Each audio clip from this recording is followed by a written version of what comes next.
Hello students, I am Sapna Bharti from Gurukul Academy Bambura. Today we are going to start chapter 9 Organism and their surrounding. Organism आप सब जानते हैं कि organism क्या होते हैं. इस चैप्टर में we are basically talking about living organism. तो living organism जो होते हैं प्लांट या एनिमल्स उनके बारे में हम बात करने वाले हैं. उनकी सराउंडिंग कैसी होती है. सराउंडिंग मतलब उनके आसपास जो वो जिस जगह पर रहते हैं उनके आसपास की जगह कैसी है. मान लो जैसे अगर वो लैंड पे रहते हैं तो हम उनको बोलते हैं टेरेस्ट्रियल एनिमल.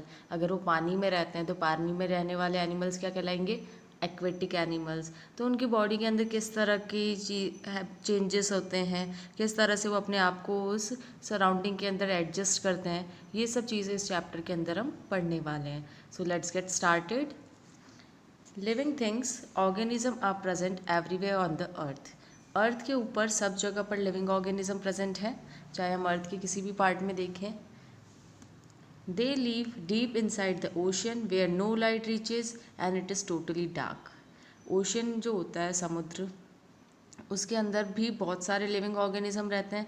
वो ओशन जो होता है उसकी हाइट बहुत ज़्यादा होती है, इवन इतनी ज़्यादा होती है कि वहाँ पर कोई रोशनी नहीं पहुँचती, वहाँ बिल्कुल कम्प्लीटली अंधेरा होता है. They also live in high mountains which are always covered with snow. Organism कहाँ पर रहते हैं, जो हाई माउंटेन्स, ऊंचे पहाड़ है जो हमेशा बर्फ़ से ढके हुए रहते हैं, स्नो से ढके हुए रहते हैं, वहाँ पर भी लिविंग ऑर्गेनिज्म रहते हैं. They live all around your house and also inside your house. Living organism दूसरे जो हैं वो हमारे चारों तरफ होते हैं. हमारे घर के चारों तरफ आपको मिल जाएंगे, बाहर की तरफ, या इवन घर के अंदर भी कुछ पेस्ट मिल जाएंगे, इंसेक्ट्स मिल जाएंगे. तो कई सारे लिविंग ऑर्गेनिज्म हमारे आसपास हमें देखने को मिलते हैं. In fact several organism even live inside your body too. Even कई कुछ माइक्रो ऑर्गेनिज्म जो है वो हमारी बॉडी के अंदर भी होते हैं. जैसे जब हम बीमार पड़ जाते हैं, वायरल इन्फेक्शन हो जाता है या बैक्टीरियल डिजीज़ हो जाती है, फंगस, आपको स्किन इन्फेक्शन हो जाता है तो फंगस होती है वो. तो इस तरह से कई सारे लिविंग ऑर्गेनिज्म हमारी बॉडी के अंदर भी होते हैं. All organisms both plant and animals need food and other material from their surrounding to survive. सारे जो ऑर्गेनिज्म है, चाहे वो प्लांट हो चाहे एनिमल्स हो, उनको ज़िंदा रहने के लिए, सर्वाइव करने के लिए फूड की ज़रूरत होती है या दूसरी और भी चीज़ों की ज़रूरत होती है. Air, water and soil form an essential part of our surrounding. तो हमारे जो सराउंडिंग है, हमारे जो आसपास की जो एरिया है, उसके अंदर एयर, वाटर और जो सॉइल है, ये हमारी सराउंडिंग का इम्पॉर्टेंट हिस्सा है. The life of an organism is thus affected by both the living and non-living things around it. किसी भी ऑर्गेनिज्म की लाइफ है, जैसे हम भी एक ऑर्गेनिज्म है, हमारी जो लाइफ है वो हमारे आसपास कौन कौन सी लिविंग चीज़ें हैं या कौन कौन सी नॉन लिविंग चीज़ें हैं, इन दोनों ही चीज़ों से हमारी लाइफ जो है वो अफेक्ट होती है. Everything surrounding and affecting an organism is known as environment. तो नेक्स्ट थिंग क्या है, इन्वायरमेंट क्या है. हमारे आसपास की सराउंडिंग में जो भी चीज़ें हैं या जिनके कारण कोई भी ऑर्गेनिज्म अफेक्ट होता है वो उसका इन्वायरमेंट कहलाता है. इसकी डेफिनेशन को अंडरलाइन कर लोगे. Next, the study of relationship between living thing and the environment is called ecology. इसको भी अंडरलाइन करना है आपको. तो लिविंग थिंग्स, कोई भी ऑर्गेनिज्म है, उसके चारों तरफ की जो सराउंडिंग है, उसके अंदर जो भी चीज़ आ रही है उसकी सराउंडिंग में, वो उसका इन्वायरमेंट बनाती है. और इकोलॉजी क्या होती है, उस लिविंग थिंग और उसके इन्वायरमेंट के बीच में क्या रिलेशनशिप है, वो उसका इकोलॉजी कहलाएगा. The factors affecting the environment are of two kinds, abiotic and biotic. देखो, हमारा जो इन्वायरमेंट है, मतलब हमारी जो सराउंडिंग है, उसके अंदर जो भी चीज़ें हैं उसको बेसिकली हम दो कैटेगरी में बांट रहे हैं. एक है एबायोटिक और दूसरा है बायोटिक. तो बायोटिक मतलब, बायो मतलब लिविंग होता है, तो बायोटिक चीज़ें लिविंग थिंग्स हैं, जबकि एबायोटिक नॉन लिविंग थिंग्स हैं. Abiotic factors are the physical and non living factors like rainfall, temperature, wind, humidity, soil, water, sunlight and air. तो ये जो एबायोटिक फैक्टर्स है, इसके अंदर फिजिकल फैक्टर्स आते हैं या फिर नॉन लिविंग फैक्टर्स आते हैं, जैसे कि रेनफॉल, टेम्परेचर, विंड. ह्यूमिडिटी क्या होता है, एयर के अंदर कितना मॉइस्चर प्रेजेंट है, वाटर वेपर का कंटेंट, वो ह्यूमिडिटी कहलाता है.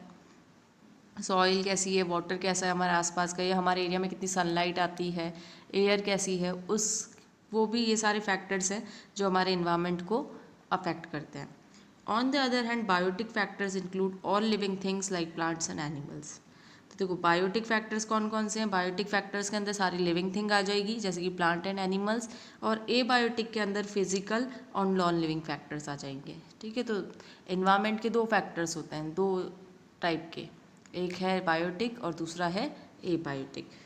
Next topic is habitat. A habitat is a place where plant and animal live. इसकी डेफिनेशन को अंडरलाइन कर लो पहले। हैबिटेट एक ऐसी जगह होती है जहाँ पर प्लांट या एनिमल मतलब जो लिविंग ऑर्गेनिज्म है वो रहता है, वो उसका क्या कहलाएगा, habitat. Many different kinds of plants and animal are found in a particular habitat. तो कई डिफरेंट काइंड्स ऑफ प्लांट्स और एनिमल्स जो है वो पर्टिकुलर हैबिटेट में मिलते हैं। जैसे अगर हम कैक्टस की बात करें, कैक्टस हमें कहाँ मिलेगा, डेजर्ट में ही मिलेगा। कैक्टस आपको किसी माउंटेन पर स्नो में लगा हुआ नहीं मिलेगा। ठीक है, तो इस तरह के हर एक प्लांट या एनिमल का पर्टिकुलर हैबिटेट होता है। A good habitat must also provide space to find food, water, shelter and opportunities for breeding. एक अच्छा हैबिटेट वो होगा जहाँ पर आपको फूड अवेलेबल हो, वाटर अवेलेबल हो, शेल्टर रहने के लिए जगह हो, या ब्रीडिंग रिप्रोडक्शन करने के लिए अपॉर्चुनिटीज़ भी अवेलेबल हो। For example the habitat of the camel and the cactus plant is the dry sandy desert. That of an earthworm is moist soil, for a frog it is a pond or a lake, and that of a tiger is the forest. देखो यहाँ पे जैसे हमें अलग अलग animals का habitat बताया हुआ है। कैमल की अगर हम बात करें, कैमल या कैक्टस की, कैमल और कैक्टस कहाँ मिलते हैं, डेजर्ट में मिलते हैं। डेजर्ट कैसा होता है, ड्राई होता है, सूखा होता है, मिट्टी होती है हर तरफ, सैंडी होता है। लेकिन वहीं अगर हम अर्थवॉर्म देखें, अर्थवॉर्म को केंचुआ बोलते हैं, मिट्टी के अंदर जो मिलता है ब्राउन कलर का, तो वो क्या रहता है, उसके आसपास जो मिट्टी होती है अक्सर वो कैसी होती है, मॉइस्ट होती है, गीली मिट्टी होती है। फ्रॉग का देखा जाए तो फ्रॉग या तो पॉन्ड में रहता है या लेक में रहता है, और टाइगर कहाँ मिलता है, फॉरेस्ट में। तो ये जो डिफरेंट एनिमल्स के एग्जाम्पल हमने अभी देखे हैं, इन सब का जो हैबिटेट है वो डिफरेंट है। A habitat consist of both abiotic and biotic environment. Habitat के अंदर हम बायोटिक और ए बायोटिक दोनों ही तरह की इन्वायरमेंट्स देखते हैं। Both these are essential for the survival of an organism. Biotic और ए बायोटिक दोनों ही ऑर्गेनिज्म सर्वाइव करे इसके लिए ज़रूरी होते हैं। बायोटिक तो जैसे हम अगर बात करें, मान लो एक फॉरेस्ट के अंदर एक टाइगर रह रहा है, अगर उसको खाने के लिए कुछ नहीं मिलेगा, कोई एनिमल नहीं है दूसरा खाने के लिए, बायोटिक फैक्टर नहीं है, तो वो उसकी लाइफ पॉसिबल नहीं है। वैसे ही अगर ए बायोटिक फैक्टर की बात करें, जैसे कि रेनफॉल, अगर रेनफॉल नहीं होगी तो ऑर्गेनिज्म को पानी नहीं मिलेगा, और पानी के एब्सेंस में ऑर्गेनिज्म की डेथ हो जाएगी। तो बायोटिक और ए बायोटिक दोनों ही फैक्टर ऑर्गेनिज्म के सर्वाइवल के लिए ज़रूरी हैं। What comes to your mind when you try to draw the picture of a desert? आपके दिमाग में क्या चीज़ आती है जब आप डेजर्ट के बारे में सोचते हो? जनरली क्या चीज़ आती है कि तेज़ धूप होगी, वहाँ पे चारों तरफ मिट्टी होगी, इसी तरह की चीज़ें आती है दिमाग में डेजर्ट के बारे में सोचने पर। A wide expanse of sand, the scorching sun, sandstorm and few plants and animals. तो डेजर्ट के बारे में जब हम सोचते हैं तो हमें क्या दिमाग में आता है कि चारों तरफ क्या है, मिट्टी मिट्टी फैली हुई है, तेज़ तीखी चिलचिलाती धूप है, सैंडस्टॉर्म मिट्टी के सब जगह मिट्टी मिट्टी उड़ रही है, और कुछ प्लांट या एनिमल्स वहाँ पर दिखेंगे बस। Have you ever thought how these plants and animals survive in such a harsh environment? क्या आपने कभी सोचा है कि ऐसी चिलचिलाती धूप के अंदर चारों तरफ मिट्टी मिट्टी, ऐसे में कैसे कोई प्लांट या एनिमल सर्वाइव करता है? These living organisms possess special characteristics to withstand the harshness of the environment. These special characteristics that enable plants and animals to survive in a particular environment are called adaptation. देखो, जो organism जिस तरह के habitat में रह रहा है उस अकॉर्डिंग उसकी बॉडी में कई सारे स्पेशल कैरेक्टरिस्टिक्स मिलते हैं। तो ये जो स्पेशल कैरेक्टरिस्टिक्स होते हैं जिसकी वजह से, जिसकी हेल्प से कोई भी ऑर्गेनिज्म उस हार्श एनवायरनमेंट में रह पाता है, वो कहलाते हैं अडेप्टेशंस। सो ये डेफिनेशन अंडरलाइन करनी है आपको। These special characteristics that enable plants and animals to survive in a particular environment are called adaptation. मतलब अडेप्टेशन करके मतलब अपनी बॉडी में कुछ स्पेशल कैरेक्टरिस्टिक्स होते हैं जिनके कारण वो ऑर्गेनिज्म उस इन्वायरमेंट के अंदर ईजिली रह पाता है। For example, beetles that are found in dry habitats have thick and hard outer shells that prevent them from drawing out. जो बीटल्स ड्राई हैबिटेट में मिलती है, ड्राई हैबिटेट मतलब जैसे डेजर्ट जैसे सूखे एरिया में मिलती है, उनकी बॉडी के ऊपर एक मोटा और हार्ड शेल होता है। जैसे कछुए के ऊपर देखा है ना आपने, एक शेल होता है, वैसे ही ये जो बीटल होते हैं इनकी बॉडी के ऊपर भी इस तरह से इसी शेप का एक शेल पाया जाता है जो उनको ड्राई होने से बचाता है। डेजर्ट में रहते हैं, ड्राई है, बहुत धूप आती है, तो ज़्यादा अगर उनके ऊपर धूप पड़ेगी तो क्या होगा, वो उनकी बॉडी के अंदर जो वाटर कंटेंट है वो भी सूख जाएगा। तो उस वाटर कंटेंट को ड्राई होने से बचाने के लिए उनकी बॉडी के ऊपर एक थिक एंड हार्ड शेल होता है। नेक्स्ट है camouflage. Camouflage is defined as the ability of an organism to blend in with its surrounding. देखो कैमोफ्लेज क्या होता है, कैमोफ्लेज के अंदर जो ऑर्गेनिज्म है वो क्या करता है, अपनी सराउंडिंग के साथ मैच होने के लिए अपनी बॉडी का जो कलर है वो भी वैसा ही चेंज कर देता है। जैसे आपने गिरगिट का एग्जांपल देखा होगा, गिरगिट जब कभी मिट्टी में रहता है तो ब्राउनिश कलर का होता है, जब कभी पेड़ पौधों के बीच में देखा होगा तो वो थोड़ा ग्रीनिश कलर का हो जाता है। मतलब वो क्या कर रहा है, अपनी सराउंडिंग के अकॉर्डिंग अपने बॉडी का जो कलर है उसको सराउंडिंग के साथ मिक्स करने के लिए चेंज कर लेता है। It is a common example of an adaptation in some animal. तो कैमोफ्लेज एक कॉमन एग्जाम्पल है।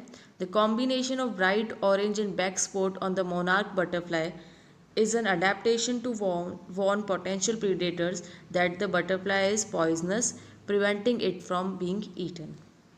अब यहाँ पे एक बटरफ्लाई बता रखी है, मोनार्क बटरफ्लाई वो जिसको बोलते हैं। इसकी बॉडी के ऊपर ऑरेंज और ब्लैक कलर के स्पॉट होते हैं। ये एक अडेप्टेशन है ताकि इसको इजीली लोग देख पाएँ, कोई भी ऑर्गेनिज्म है वो इजीली इसको देख पाए, क्योंकि अगर मान लो कोई ऑर्गेनिज्म इसको खा लेता है तो उसकी डेथ हो जाती है, क्योंकि बटरफ्लाई बहुत ही पॉइजनस जहरीली होती है। तो उसको कोई ऑर्गेनिज्म खाकर मर नहीं जाए, इसीलिए ये जो बटरफ्लाई है इसका कलर इस तरह से बहुत ही ब्राइट ऑरेंज और ब्लैक स्पॉट की तरह से होता है ताकि इसको लोग इजीली आइडेंटिफाई कर पाए। Thus adaptation gives the organism a better chance to survive in their surrounding. तो अडेप्टेशन जो है इससे कोई भी ऑर्गेनिज्म अच्छे से बेटर तरीके से अपने सराउंडिंग के अंदर सरवाइव कर पाता है। Okay, next is types of habitat. Habitat mainly दो टाइप के होते हैं अर्थ के ऊपर। एक है एक्वेटिक, एक्वेटिक मीन्स जो वाटर के अंदर रहते हैं, वाटर हैबिटेट, और दूसरा है टेरेस्ट्रियल, टेरेस्ट्रियल को हम लैंड हैबिटेट भी बोलते हैं। So first we are going to study about aquatic habitat. Aquatic means water habitat, जो पानी में रहने वाले हैं। The organism living in water are called aquatic organism. Their habitat is called aquatic और water habitat. जो organism पानी के अंदर रहते हैं वो क्या कहलाएंगे, aquatic organism कहलाएंगे, और उनका जो habitat है वो कहलाएगा aquatic habitat या water habitat. The ocean cover 3/4 of the Earth's surface. They contain salty or marine water. The ocean have a large variety of organisms living in them. जो ocean है, समुद्र जो होता है, अर्थ का जो 3/4 3/4 हिस्सा जो है अर्थ का सरफेस का वो इसी ओशियन से कवर है। इसके अंदर मेनली पानी जो होता है, ओशियन का पानी जो होता है वो खारा पानी होता है, सॉल्टी वाटर होता है, या मैराइन वाटर भी बोल सकते हैं उसको हम। ओशन के अंदर बहुत ही लार्ज वैरायटी ऑफ ऑर्गेनिज्म हमें देखने को मिलते हैं, उसके अंदर बहुत ही ज़्यादा वैरायटी में ऑर्गेनिज्म पाए जाते हैं। So the bodies of the animals like fish living in the marine environment are streamlined. That is, the front and back of the body is narrow while the middle region is broader. These body shapes help in reducing the resistance provided by water, help them cut through water and swim fast. They also have fins on their body which help them to move and change the direction. In addition, the body is covered with scales and mucus, thereby making it waterproof. देखो, जो animals जैसे कि fish जो कि marine environment पानी के अंदर रह रहे हैं, उनकी बॉडी कैसी होती है, स्ट्रीमलाइंड होती है। स्ट्रीमलाइंड शेप मीन्स आपने मछलियाँ देखी, मछलियों की जो जनरली शेप होती है वो हम कैसी बनाते हैं, इस तरह की शेप बनाते हैं। आगे की तरफ से कैसी होती है मछलियाँ, देखो इस तरह की शेप बनाते हैं ना मछलियों की, ऐसी सी। तो आगे की तरफ से जो शेप है वो कैसी है, नैरो है, पतली है। पीछे की तरफ का हिस्सा देखो तो वो भी कैसा है, पतला है। बीच वाला हिस्सा होता है ब्रॉड, मोटा। तो ये जो शेप है इसको हम बोलते हैं स्ट्रीमलाइन शेप। तो जनरली जो फिशेज़ हैं उनकी शेप इसी तरह की होती है, स्ट्रीमलाइन शेप होती है। इस स्ट्रीमलाइन शेप होने का फ़ायदा ये है कि फ़िश वाटर के अंदर इजीली फास्ट स्विम कर सकती है, वाटर के अंदर वो इजीली तैर सकती है। अगर मान लो उनकी बॉडी इस तरह से आगे से नैरो और पीछे से नैरो नहीं होती तो उनको पानी, जब हम पानी के अंदर तैरते हैं तो पानी भी हमारे ऊपर एक फोर्स लगाता है, तो उस फोर्स के कारण हम क्या करते हैं, इजीली तैर नहीं पाते। तो ये जो फ़िश की जो शेप है ये उस फोर्स को ओवरकम करने में बहुत ही हेल्पफुल है। उसके अलावा फ़िश के क्या होते हैं, फिन्स होते हैं उनकी बॉडी पे, जिससे वो क्या करती है, इजीली मूव कर पाती है, अपना डायरेक्शन बदल सकती है। फ़िश की जो बॉडी होती है उसके ऊपर स्केल्स होते हैं। स्केल्स मतलब इस तरह से ऐसे छोटे छोटे आपने देखा होगा, इस तरह से शेप्स होती है उसके ऊपर। ये जो शेप होती है ये कहलाती है स्केल्स।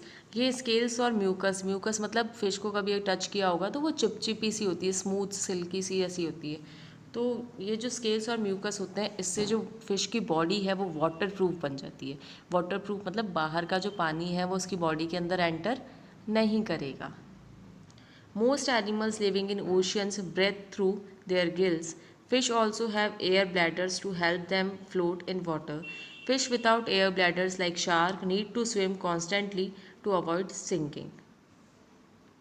ज़्यादातर जो एनिमल्स ओशन के अंदर रहते हैं उनकी क्या होती है, गिल्स होती है, फेफड़े, जैसे हमारे अंदर फेफड़े होते हैं वैसे उनके अंदर गिल्स होती है, लंग्स की तरह ब्रीथ करने के लिए। फ़िश के अंदर एयर ब्लैडर भी होता है जिसकी मदद से वो क्या होती है, आराम से पानी के अंदर फ्लोट कर सकती है, तैरती रहती है, वो डूबती नहीं है। लेकिन ऐसी कुछ फ़िश होती है जिनके अंदर एयर ब्लैडर नहीं होता है, जैसे कि शार्क। ये इस एयर ब्लैडर नहीं होने के कारण ये कंटिन्यूसली क्या करती रहती है, तैरती रहती है। अगर ये कंटिन्यूसली लगातार नहीं तैरेगी तो क्या होगा, ये पानी के अंदर डूब जाएगी। Some animals in the ocean do not have streamlined bodies. They avoid swimming and live close to the bottom of the ocean. They wait for the prey and catch it when it moves towards them. Squid and octopus are example of bottom dwellers.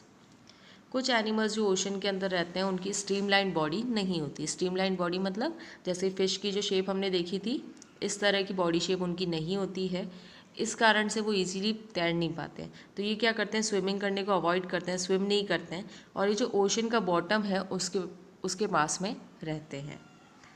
ये क्या करते हैं, अपना जो शिकार होता है खाना उसके लिए वेट करते हैं, जब वो इनकी तरफ आता है तो वो उसको पकड़ लेते हैं। मतलब ये खुद कहीं नहीं जा रहे हैं, जब कोई शिकार इनकी तरफ आएगा, इनके आसपास आता है तो ये उसको पकड़ लेते हैं। स्क्विड या ऑक्टोपस ये बॉटम ड्वेलर्स है, मतलब ओशन के बॉटम में रहते हैं।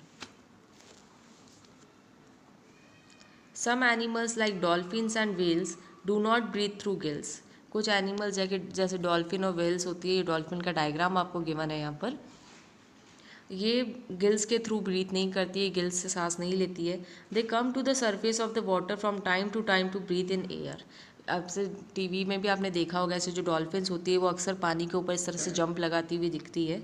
ये ऐसे बार बार सरफेस पर आती है ताकि ये एयर के अंदर से ऑक्सीजन को ब्रीथ कर सके। They breathe through the nostrils और blowholes located on their heads. इनके हेड के ऊपर या नॉस्ट्रिल्स प्रेजेंट होती है यहाँ पर, जिसके थ्रू ये एयर को ब्रीथ इन करती है। They can remain inside water for a long time without breathing. और ये कई लंबे टाइम तक बिना सांस लिए भी पानी के अंदर रह सकती है।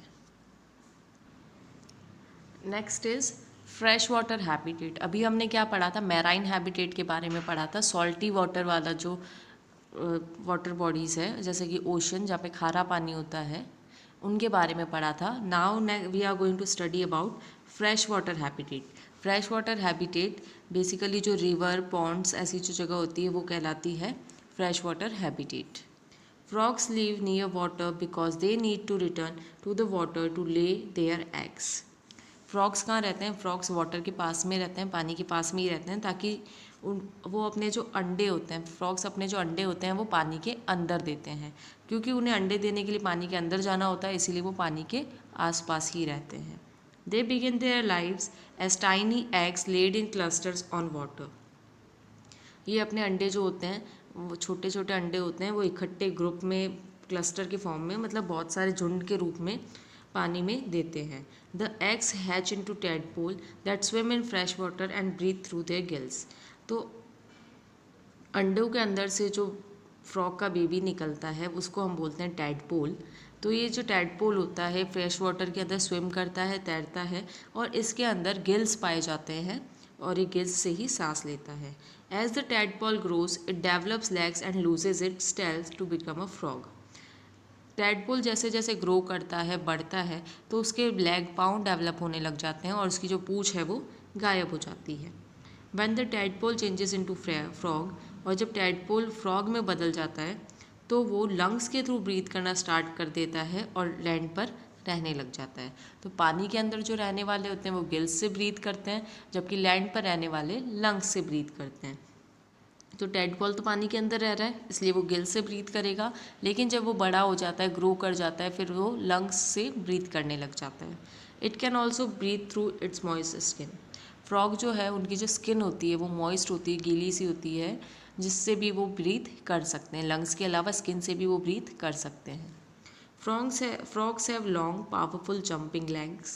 This help them to move and also catch their prey. Their hind legs are webbed. Frogs जो होते हैं उनके जो लेग होते हैं वो लंबे होते हैं और पावरफुल होते हैं, जिसकी मदद से वो फ्रॉग्स कैसे चलते हैं, कूद कूद के चलते हैं, तो इनके लेग जो होते हैं वो पावरफुल होते हैं। इन पावरफुल लेग्स की मदद से वो आराम से मूव कर सकते हैं और उनका जो शिकार है, उनका प्रे मतलब उनका जो शिकार है उसको भी वो आराम से पकड़ सकते हैं। इनके जो हाइंड लेग्स मीन्स जो पीछे वाले पाँव होते हैं वो कैसे होते हैं, वेब्ड होते हैं। वेब्ड मतलब जैसे ये अगर मान लो ये उसकी उंगलियां हैं तो आपने देखा होगा इस तरह से जाल जैसा बना हुआ होता है। सारी उंगलियां क्या होती है, आपस में एक दूसरे से जुड़ी हुई होती है। Plant living in water are called aquatic plants और हाइड्रोफाइट्स। अंडरलाइन कर लो इसको। जो प्लांट पानी के अंदर मिलते हैं वो कहलाते हैं एक्वेटिक प्लांट या हाइड्रोफाइट्स। हाइड्रोजन से रिलेटेड है ये, water, hydro means water. So hydrophytes are the plants which are found in water. In plants, roots are used to absorb water and minerals from the soil to be transported to other parts of the plant. Plants के अंदर क्या होता है, roots जो होती है वो water और मिनरल सॉइल से एब्जॉर्ब करती है और उसको प्लांट के दूसरे पार्ट्स में पहुंचाती है। Since aquatic plants are surrounded by water, the roots are reduced in size and mainly serve to anchor the plant. अब जैसे लैंड के ऊपर जो प्लांट होता है उसके अंदर तो उसको पानी कहाँ से मिलेगा, रूट से ही मिलेगा, रूट से फिर वो दूसरे पार्ट में जाएगा। लेकिन जो एक्वेटिक प्लांट है उसके तो चारों तरफ वैसे ही इतना पानी है, तो इनके अंदर जो रूट्स होती है वो कैसी होती है, छोटी होती है, जबकि जो लैंड पे प्लांट मिलते हैं उनकी रूट्स बड़ी होती है।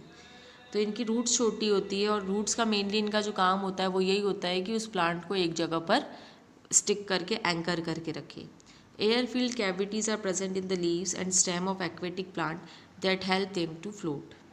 इनकी जो प्लांट की जो एक्वेटिक प्लांट की जो लीव्स और स्टेम है इसके अंदर कैविटीज़ प्रेजेंट होती है। कैविटीज़ मतलब अंदर जैसे खोखली जगह सी जिसके अंदर एयर भरी हुई होती है, इस तरह की जगह प्रेजेंट होती है जिससे ये आराम से पानी के ऊपर तैरते रहते हैं। Aquatic plants can be divided into 3 types: fully submerged plant, partially submerged plant and floating parts.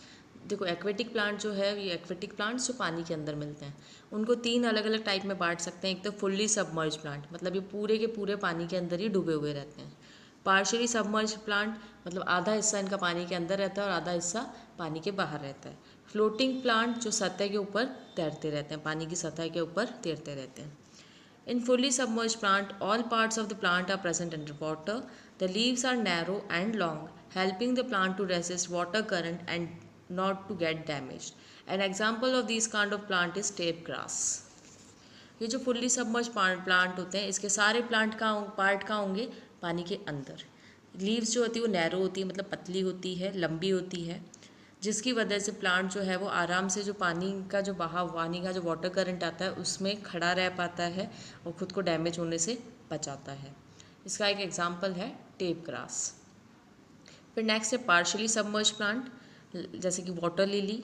Stems are rooted in the sediment but the leaves and flowers are seen floating on the top of water. The leaves are flat and large in size. They are covered with a waxy coating to make them waterproof and have stomata, air pores for exchange of gases on their upper surface.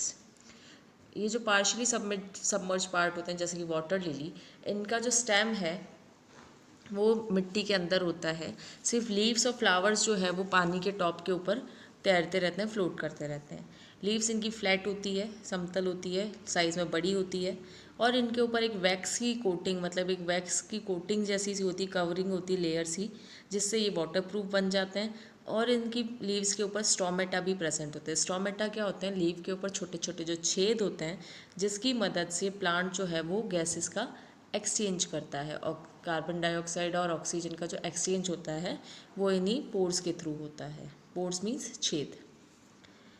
Next is floating plants. Floating plants float on the surface with their roots hanging submerged in the water. ये जो floating plants होते हैं, इनकी जो roots है वो पानी के अंदर हैंगिंग, मतलब लटकी हुई सी रहती है। मिट्टी के अंदर नहीं धसी हुई इनकी रूट्स, पानी के अंदर ही हैंग करती हुई रहती है, लटकी हुई सी रहती है।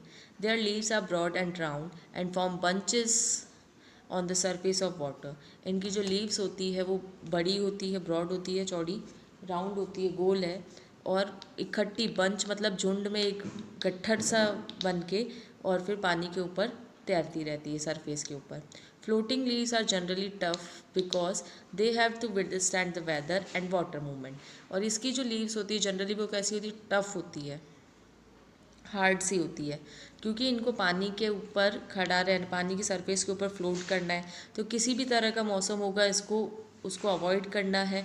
वाटर का जो मूवमेंट हो रहा है, जैसे वाटर का फ्लो हो रहा है, जैसे वाटर बह रहा है, तो उसको ये भी अपने आप को उस जगह पर स्टेबल रखना है. ऐसा नहीं है कि वो पानी के साथ बहकर कहीं पर भी चली जाए. An example of such a plant is water lettuce. तो फ्लोटिंग प्लांट का जो एग्जाम्पल है वो है वाटर लेट्यूस, और पार्शियली सबमर्ज का एग्जाम्पल है वाटर लिली, फुल्ली सबमर्ज का एग्जाम्पल है टेप ग्रास. ये तीनों नाम याद रखने हैं आपको, कौन सा किसका एग्जाम्पल है. Next is check yourself. The study of the relationship between living things and their environment is called ecology. The ocean covers dash of the earth surface. कितना हिस्सा कवर करता है? 3/4. Dolphins and whales breathe through the nostrils. Nostrils के अलावा क्या बोलते हैं उनको? किसके थ्रू ब्रीथ करती है वो? Blow holes. The hind leg of frogs are, पीछे वाले जो पाँव होते हैं फ्रॉग्स के वो वेब्ड होते हैं. A dash is a place where plant and animals live. Plant और एनिमल जहाँ रहते हैं वो जगह कहलाती है उनका हैबिटेट.